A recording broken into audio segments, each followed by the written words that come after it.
you have just seen there happened yesterday or the day before yesterday in Hong Kong, celebrating China's National Day. Now, whether the Hong Kong people want to celebrate this or not is an entirely different matter.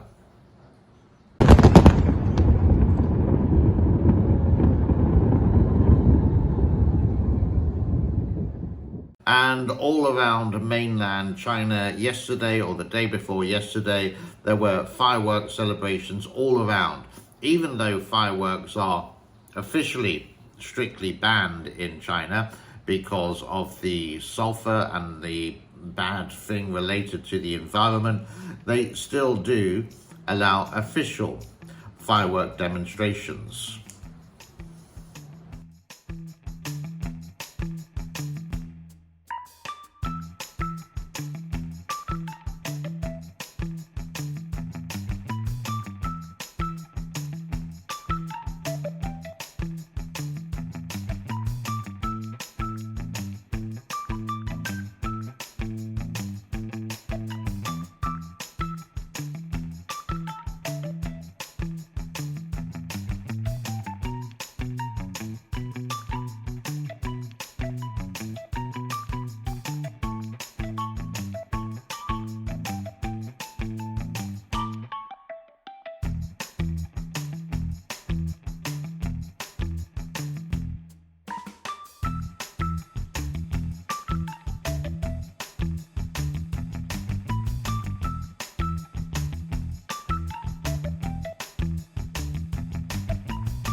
National Day, October the 1st in China, you could say is quite similar to the National Day of Ireland, March the 17th, or in England, April the 23rd, or in America, the July the 4th.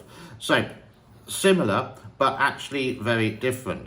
The start of the CCP was actually quite good, in a way that Mao did give control to the farmers to have their own land, and taking away the land from the really bad landlords. And some did actually face some very strict prosecution, like that kind of prosecution, if I mean. But then after that, it turned into a bad thing, which is another thing of history. So are they celebrating the right of the People's Republic of China? The answer is yeah, they are. And again, excuse me, started off quite well. Watch this video for the beginning of the CCP, or the People's Republic of China, from 1949 up to about 1952, where it was good for the farmers. Did Mao kill all the landlords? During the land reforms, Mao collectivized the land of the land-owning class. Former landlords, like the rest of Chinese people, continued to live in China. The Agrarian Reform Law was one of the first major policies for the People's Republic.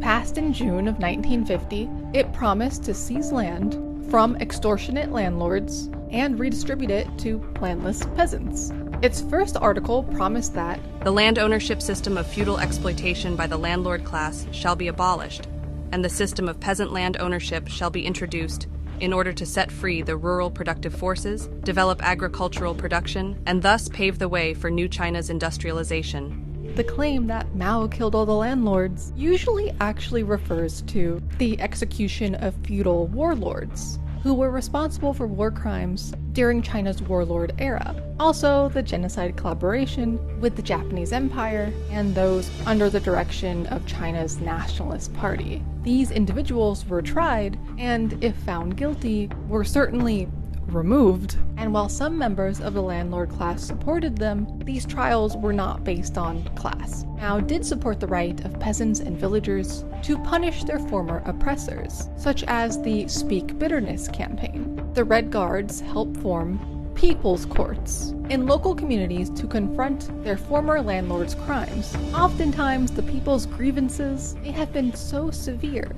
that they were executed or beaten, but it was not encouraged by the party's policy or ideological line. In reality, Mao pursued justice for the Chinese people. Landlords were not killed simply for owning land. After that, it did go a little bit Pete Tong. It did go a little bit pairs up, basically, or pear-shaped, because Mao changed the point of view. He was mad, he was crazy, and unfortunately during his regime from 1949 till around about 1976 or 1975, a couple of years before he passed away, I think in 1977, it went from good to bad to worse to hell. And eventually millions of people lost their lives because of starvation. Why do you celebrate that? Why do you celebrate a national day that didn't really work out too well?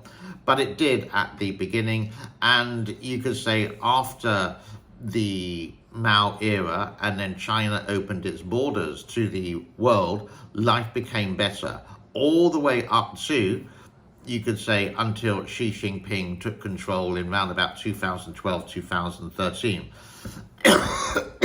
Oh dear, I'll be back. History I do find fascinating, and with history we should learn the mistakes and make sure the mistakes don't happen again. In China, in modern China, ever since Mao passed away until, you could say, Xi Jinping, they did learn from their mistakes. People got richer. They hosted one of the best Olympic Games in 2008. There's always been some controversy related to it. But ever since Xi Jinping took control, he is sort of like a mini Mao. He wants to be dictator for life. And slowly but surely, he's sort of making it a true state. And even sort of like North Korea, but with a little bit more freedom. I think people in China, they just sort of like accept and say, this is how it is. It's not worth the hassle, or it's not worth the problem to intervene, to interact with this, because it's only going to be a headache. And if you're relatively comfortable that you have your own apartment, mortgaged or paid for, you have a car, your kids are going to school, you have money, you can have holidays, why change it? It's the old saying, if it's not broken, why fix it? In China, in most people's point of view, it's not broken, don't fix it. You may not be entirely happy, but think of it in a different way. Are you entirely happy with your government? And the answer is not really. Are the Chinese people happy with their government? There's lots of Chinese polls that say they are the happiest people in the world. I sort of say they're contented people, because like if you are contented with your life and you have the support of money and you have the things that you want and think how lucky you are, you can just say, well, it's not that bad. It's food for thought. Have a happy day. Thank you very much. Bye-bye.